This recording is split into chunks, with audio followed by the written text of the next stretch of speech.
안녕하세요. 다산에듀 교수 이창선입니다. 자, 이번 시간부터 소방관계법규에 대한 내용을 공부하도록 하겠습니다. 자, 일단 소방관계법규 같은 경우는 대부분의 공부하시는 분들께서 많이 어려워하시는 과목 중에 하나입니다. 왜냐면 이제 과락의 위험도 있고요. 그리고 워낙 암기해야 될 내용이 상당히 많기 때문에 이제 이 소방관계법규를 잘 공략을 하셔야 필기 시험을 무난하게 합격을 하실 수가 있습니다. 그래서 이 소방관계법규 같은 경우는 이제 기존에 크게 4개 파트로 나눠져 있던 게 이제 얼마 전에 바뀌었죠. 작년에 바뀌었는데 이제 5개의 파트로 좀 더 세분화 시켜서 법령을 정해놓고 있습니다. 그래서 이번 시간부터 할 내용은 바로 첫 번째 파트인 소방기본법에 대한 내용을 설명을 드리도록 하겠습니다. 자, 그러면 관련 내용을 같이 보겠습니다.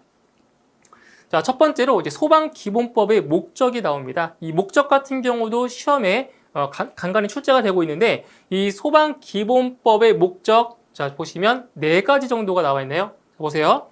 자, 이 법은 화재를 여기 보시면 예방, 자, 경계하거나 진압하고 이런 게 이제 보기에 나오는 거예요. 그리고 화재, 재난재해, 그 밖의 위급한 상황에서의 자, 구조 구급 활동 등을 통하여 국민의 생명, 신체 및 재산을 보호함으로써 자, 공공의 안녕, 여기 다 있죠? 공공의 안녕 및 질서 유지와 복리 증진에 이바지함을 목적으로 한다. 이렇게 해서 크게 3가지 정도의 목적을 암기를 하셔야 됩니다. 그래서 소방기본법의 목적, 예방 경계, 자, 화재를 예방 경계하거나 진압하고, 그리고 두 번째로 구조 구급 활동 등을 통해서 국민의 그리고 생명, 신체 및 재산을 보호함으로써 공공의 안녕 및 질서 유지와 복리 증진에 이바지한다. 그래서 소방기본법의 목적 3가지 암기를 하셔야 되겠습니다. 자, 그 다음 이제 소방기본법에서 사용하고 있는 그 용어의 정의가 나와 있습니다. 그래서 다른 법령보다 이 소방기본법에 나와 있는 이 정의가 시험에 자주 나오고 있습니다.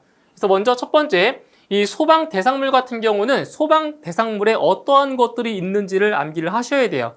그래서 보시면 건축물 있죠. 건축물, 차량, 그리고 선박. 자, 이게 오답으로 출제가 되고 있는데, 자, 항구에 메어둔 선박만 해당한다. 그러니까 항해 중인 선박은 소방 대상물에서 제외가 되고, 이제 항구에 정박해 있는, 그래서 항구에 메어놓은 선박만 소방 대상물에 해당이 된다는 거죠. 이게 오답으로 잘 출제가 되고 있습니다.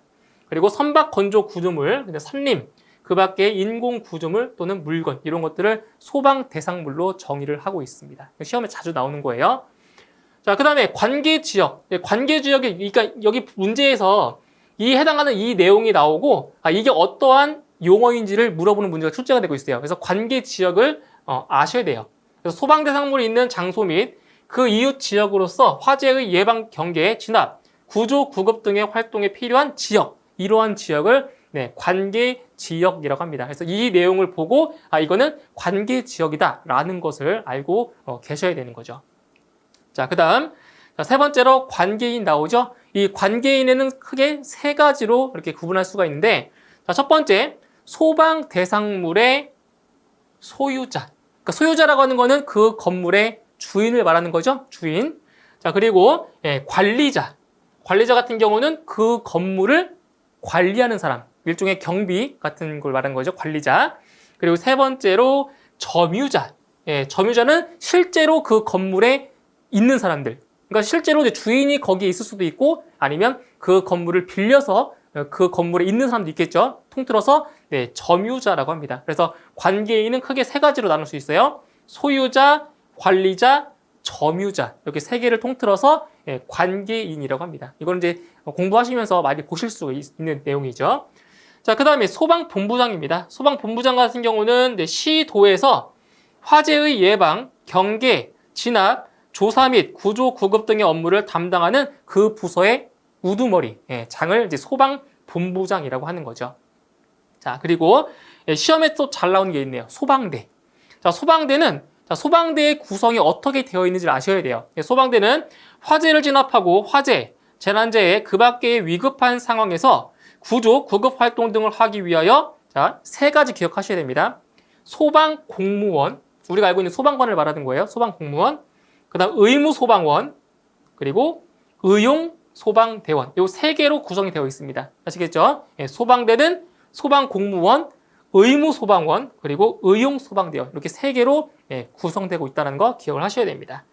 자, 그 다음에 소방대장도 시험에 출제가 되고 있어요. 소방대장. 자, 소방대장 같은 경우는 소방본부장 또는 소방서장 등 화재, 재난재해 금학계의 위급한 상황이 발생한 현장에서 예, 소방대를 지휘하는 사람을 예, 소방대장이라고 우리 용어를 예, 정의하고 있습니다. 이렇게 해서 여러분께서 이 소방기본법에 나와 있는 이 용어의 정의는 전부 다 중요하니까 모두 다 암기를 예, 하셔야 되겠습니다.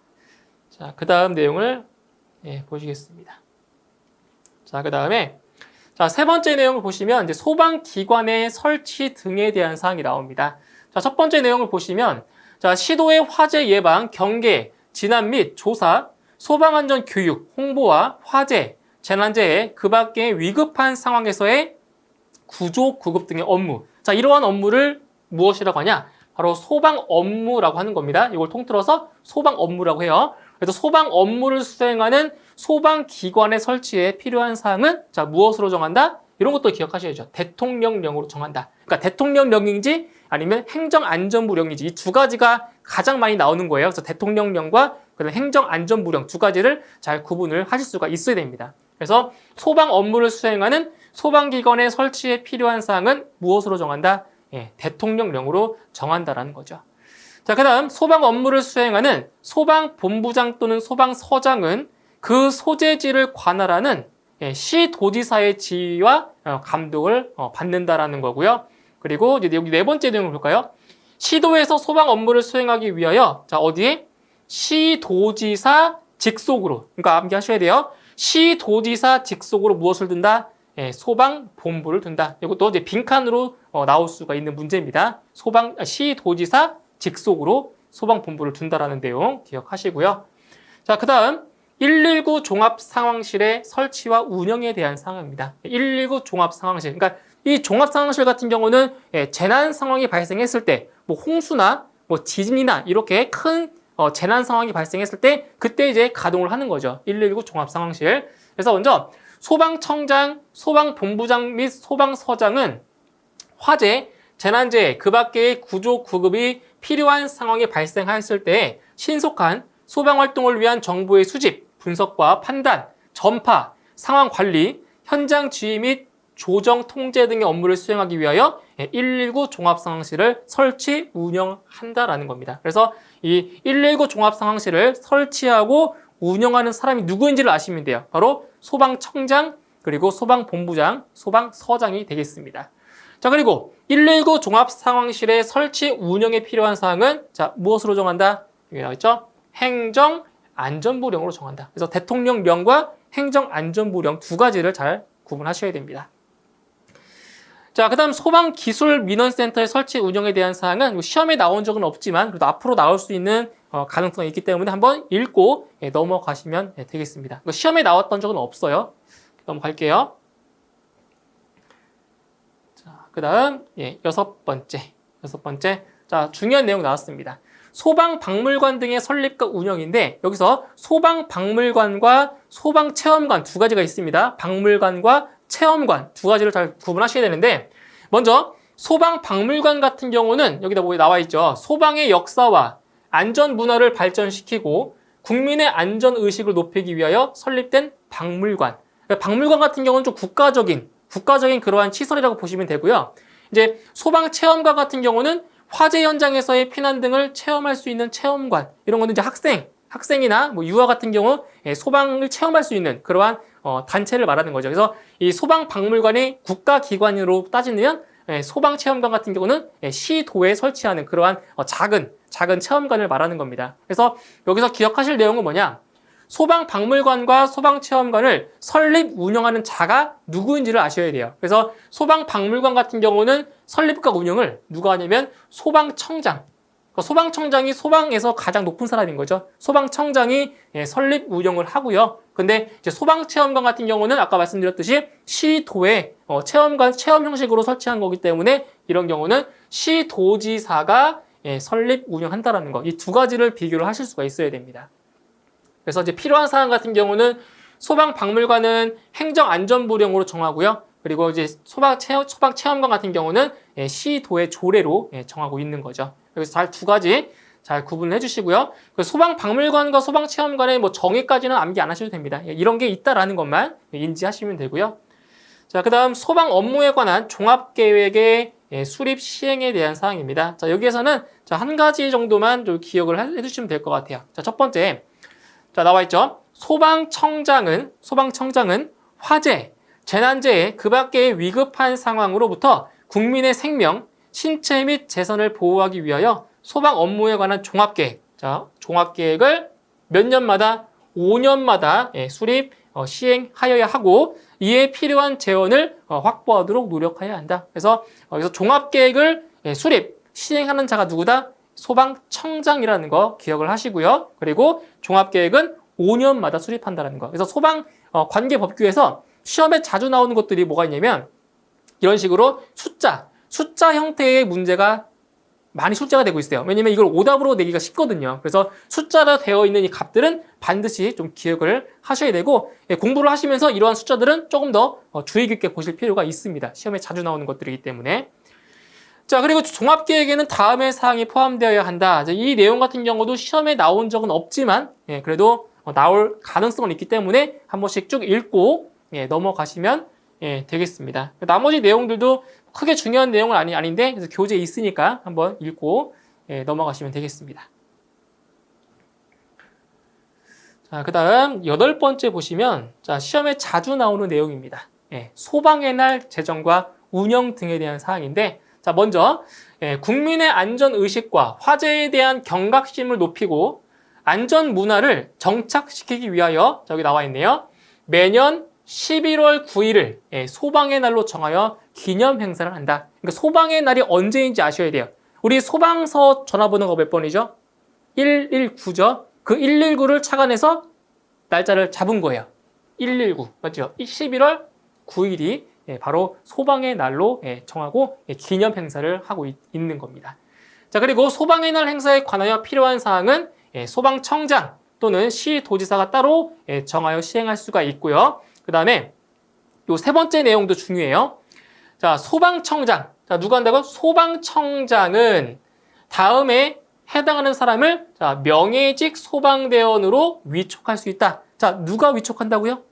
소방청장이 명예직 소방대원을 위촉할 수 있습니다. 그럼 어떠한 사람들을 위촉할 수가 있냐?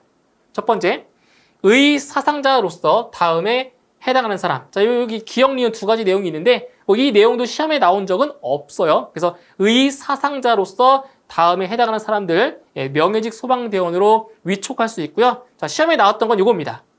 소방행정 발전에 공로가 있다고 인정되는 사람.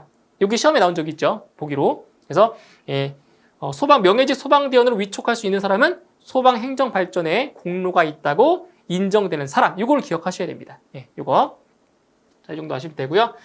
자, 그 다음에 9번째, 소방력의 기준입니다. 소방력의 기준. 자, 여기에서는 소방력이 무엇인지를 아셔야 돼요. 소방력. 자, 소방력이라고 하는 거는 소방기관이 소방 업무를 수행하는 데에 필요한 인력과 장비를 통틀어서 뭐라고 한다?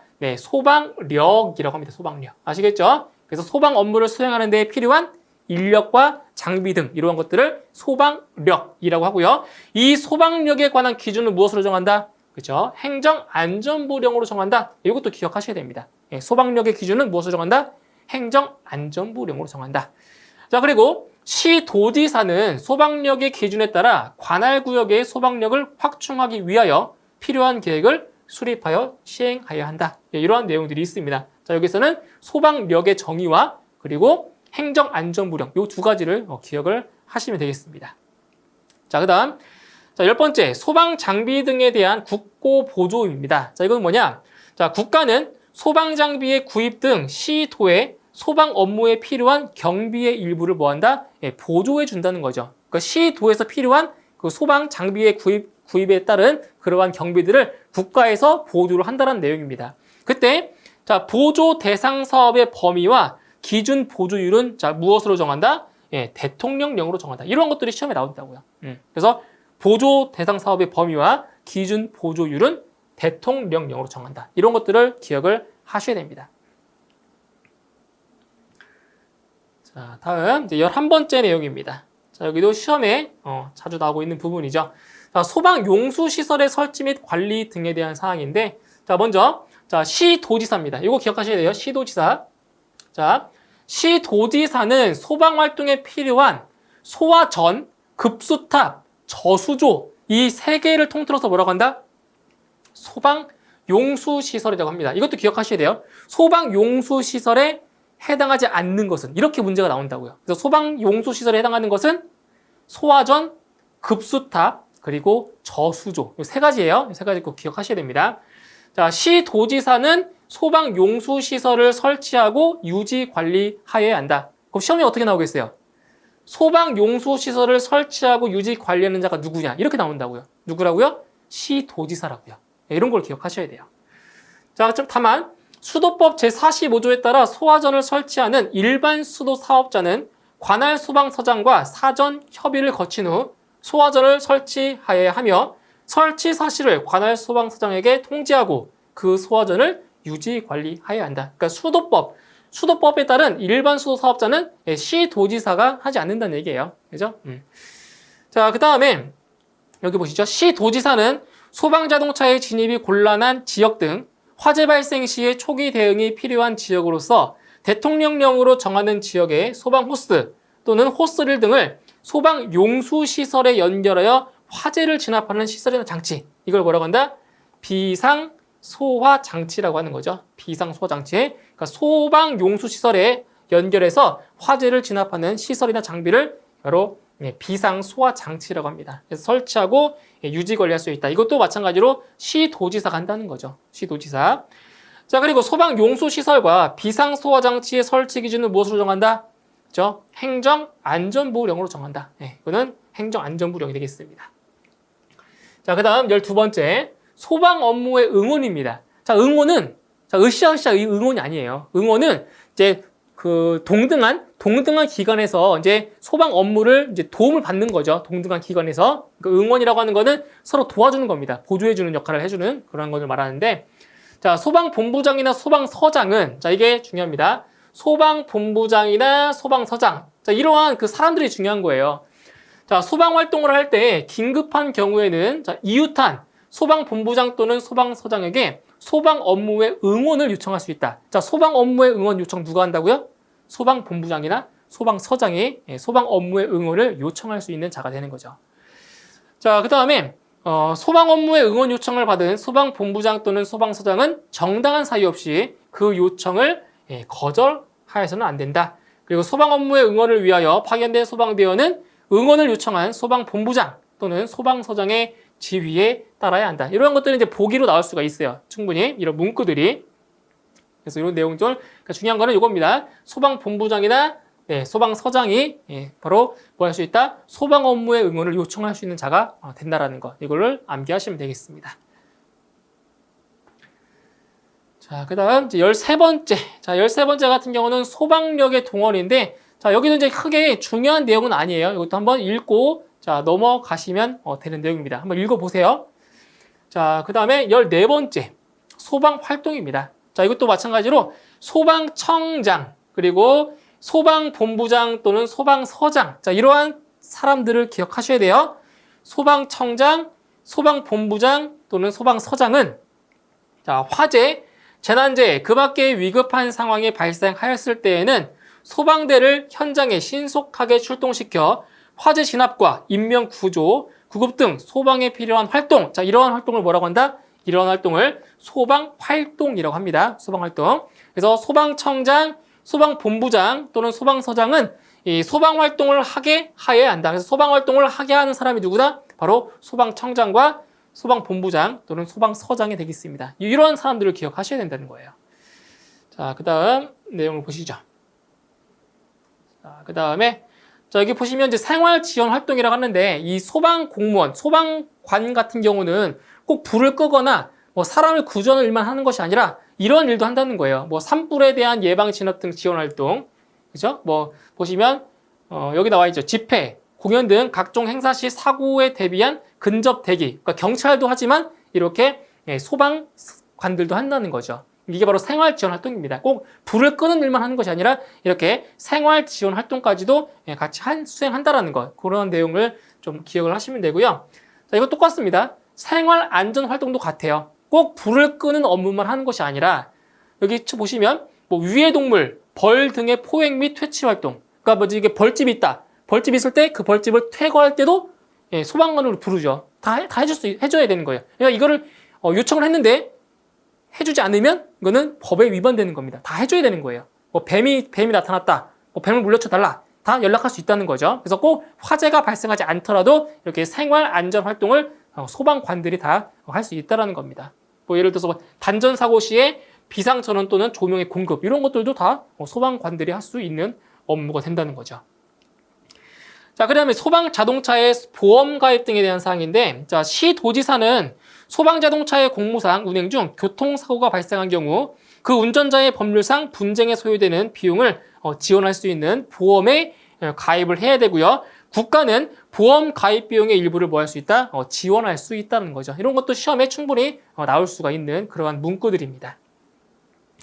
자, 그 다음에 자, 소방 교육과 훈련에 대한 사항입니다. 자, 이것은 그 소방 대원들을 대상으로 소방 교육도 할 수 있고 소방 훈련도 할 수 있다는 그런 내용인데, 자, 먼저 여기서 소방청장 나오죠. 소방청장, 그리고 소방본부장 또는 소방서장. 자, 이러한 사람들이 뭐 할 수 있다는 거예요? 소방대원에게 필요한 소방교육과 훈련을 실시할 수 있다는 거죠. 이러한 사람들을 암기를 하셔야 됩니다. 그래서 소방청장, 소방본부장 또는 소방서장은 소방 업무를 전문적이고 효과적으로 수행하기 위하여 소방대원에게 필요한 교육 훈련을 실시하여야 한다. 그래서 소방 교육과 훈련을 실시하는 사람이 누구다? 소방청장, 그리고 소방본부장 또는 소방서장이라고 하는 겁니다. 자, 나머지 내용들도 한번 쭉 읽어보시면 돼요. 크게 뭐 중요하게 다른 내용은 아닙니다. 이게 첫 번째 내용이 중요하고요. 나머지 내용들도 한번 쭉 공부하시면서 읽어보시면 되겠습니다. 그 다음에 네 번째 보시면은 교육훈련의 종류 및 대상자, 그 밖의 교육훈련의 실시에 필요한 사항은 무엇으로 정한다? 행정안전부령으로 정한다. 이런 것들은 암기를 하셔야죠. 자, 그 다음 소방안전교육사에 대한 내용이 나왔습니다. 자, 일단 소방청장은 소방안전교육을 위하여, 자, 누가 실시하는? 소방청장이 실시하는. 자, 누가 실시한다고요? 소방안전교육사 시험은 누가 실시한다고요? 소방청장이 실시한다고요. 이거 기억하셔야 돼요. 소방청장이 실시하는 시험에 합격한 사람에게 소방안전교육사 자격을 부여한다. 기억하세요. 소방안전교육사 시험은 누가 실시한다고요? 소방청장이 실시한다고요. 자, 그리고 소방안전교육사가 해야 될 업무들이 있어요. 이것도 기억하셔야 됩니다. 소방안전교육사가 해야 될 업무들, 어떠한 걸 수행하냐? 소방안전교육의 기획. 자, 교육을 기획해야 되고요. 그리고 기획한 거를, 자, 진행도 해야 돼. 교육을 진행하고, 그리고 그 교육 진행한 것을 분석도 할 수가 있어야 되고요. 그리고 평가, 그리고 교수 업무를 수행을 합니다. 누가? 소방안전교육사가 이러한 업무들을 수행한다는 겁니다. 꼭 기억하셔야 돼요. 소방안전교육의 기획, 진행, 분석, 평가, 그리고 교수 업무, 이러한 것들이 소방안전교육사들이 수행해야 될 내용입니다. 꼭 기억을 하셔야 돼요. 자, 그 다음 소방안전교육사 시험의 응시 자격, 시험 방법, 시험 과목, 시험 위원, 그 밖에 소방안전교육사 시험의 실시에 필요한 사항은, 자, 무엇으로 정한다? 네, 대통령령으로 정한다. 이런 거 어려운 거예요. 어떤 게 대통령령이고 어떤 게 행정안전부령이지, 이런 게 헷갈린단 말이에요. 그래서 많이 보시고 반복적으로 학습을 하셔야 암기가 됩니다. 아시겠죠? 자, 그 다음 20번째 내용이 나와 있죠. 자, 여기 어떤 내용이 나와 있냐면 소방안전교육사의 결격사유가 나옵니다. 결격사유. 그러니까 소방안전교육사를 할 수 없는 사람들. 자, 어떤 사람들이 할 수가 없냐? 먼저 여기 보시면 이제 피성년 후견이 나오죠. 피성년 후견인. 그럼 이렇게 어떠한 사람들이 피성년 후견인이냐? 여기 보시면 질병, 장애, 노령, 그 밖의 사유로 인한 정신적 제약으로 사무를 처리할 능력이 지속적으로 결여된 사람을 바로 피성년 후견인이라고 합니다. 그러니까 정신적으로 많이 부족하기 때문에 바로 소방안전교육사를 할 수가 없다라는 거죠. 자, 그 다음 두 번째, 금고 이상의 실형을 선고받고 그 집행이 끝나거나 집행이 면제된 날부터 몇 년이 지나지 않은 사람, 이게 중요합니다. 2년이 지나지 않은 사람, 금고 이상의 실형을 선고받고 그 집행이 끝나거나 집행이 면제된 날로부터 몇 년이라고요? 2년이 지나지 아니한 사람. 3년 지났어요. 가능한 거예요. 근데 2년이 지나지 않으면 소방안전교육사를 할 수가 없다라는 내용입니다. 자, 그럼 세 번째, 금고 이상의 형의 집행유예를 선고받고 그 유예 기간 중에 있는 사람, 이것도 결격사유에 해당이 되고요. 그 다음, 자, 법원의 판결 또는 다른 법률에 따라 자격이 정지되거나 상실된 사람. 자, 이렇게 소방안전교육사의 결격사유 4가지 기억을 하셔야 되겠습니다. 자, 그 다음 이제 21번째, 자, 화재 등의 통지에 대한 사항입니다. 자, 첫 번째 내용을 보시면, 자, 화재 현장 또는 구조 구급이 필요한 사고 현장을 발견한 사람은 그 현장의 상황을 소방본부, 소방서 또는 관계 행정기관에 지체 없이 알려야 된다는 사항이 당연한 거죠. 그죠? 이렇게 화재 발생이, 화재 현장이나 아니면 구조 구급 현장, 그 발생한 현장에서는 반드시 소방서에 전화를 해서 알려야 되는 거죠. 이거 의무사항입니다, 의무사항. 자, 그 다음. 자, 다음에 어느 하나에 해당하는 지역 또는 장소에서 화재로 오인할 만한 우려가 있는 불을 피우거나 연막 소독을 하려는 자는 시도의 조례로 정하는 바에 따라 관할 소방본부장 또는 소방서장에게 신고하여야 한다. 이렇게 신고하지 않은 경우는 다음 시간에 배우겠지만 신고하지 않으면 20만 원 이하의 과태료가 부과됩니다. 그렇기 때문에 반드시 화재로 오인할 만한 우려가 있는 불을 피우거나 연막 소독을 하려는 자는 반드시 신고를 한 다음에 이러한 업무를 수행을 해야 됩니다. 그래서 이제 어떠한 장소냐면은 시장 지역이나 공장 창고가 밀집한 지역, 목조 건물이 밀집한 지역, 그다음 위험물의 저장 및 처리 시설이 밀집한 지역. 그러니까 이러한 곳은 전부 다 화재에 취약한 지역이라고 보시면 돼요. 이러한 곳에서 이제 불을 피우거나 연막 소독할 때 그때 반드시 소방서에 신고를 하고 하라는 거죠. 그래야 그 소방대원이 출동을 안 합니다. 신고를 하고 해야 되는 거예요.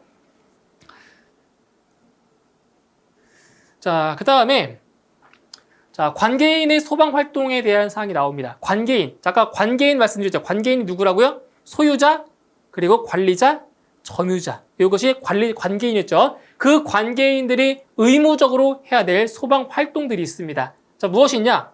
자, 관계인은 소방 대상물의 화재, 재난재해 그 밖의 위급한 상황이 발생한 경우에는 소방대가 현장에 도착할 때까지 자, 어떤 업무를 하냐?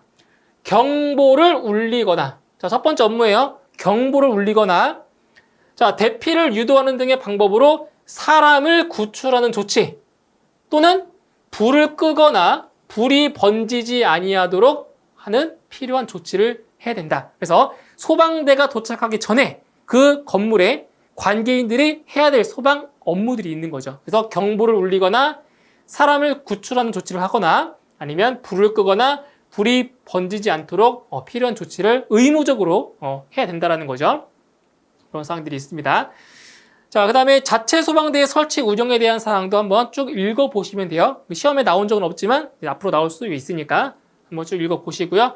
그리고 소방자동차의 우선 통행 등에 대한 사항을 보시면 자, 모든 차와 사람은 소방자동차가 화재 진압 및 구조 구급 활동을 위하여 출동을 할 때에는 이를 방해하여서는 아니 된다. 그래서 소방대가 출동할 때 어떻게 해요? 다 차가 옆으로 비켜주는 거죠. 그죠? 그러니까 방해하면 안 된다는 거죠. 위급한 상황이니까.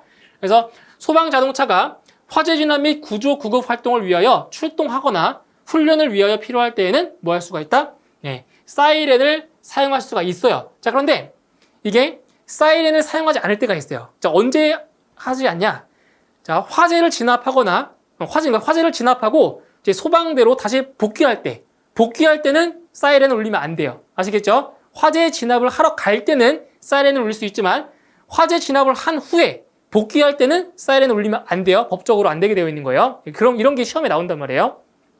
자, 그리고 모든 차와 사람은 소방 자동차가 화재 진압 및 구조 구급 활동을 위하여 사이렌을 사용하여 출동하는 경우에는 다음의 행위를 하여서는 안 된다. 그래서 소방 자동차의 진로를 양보하지 아니한 행동.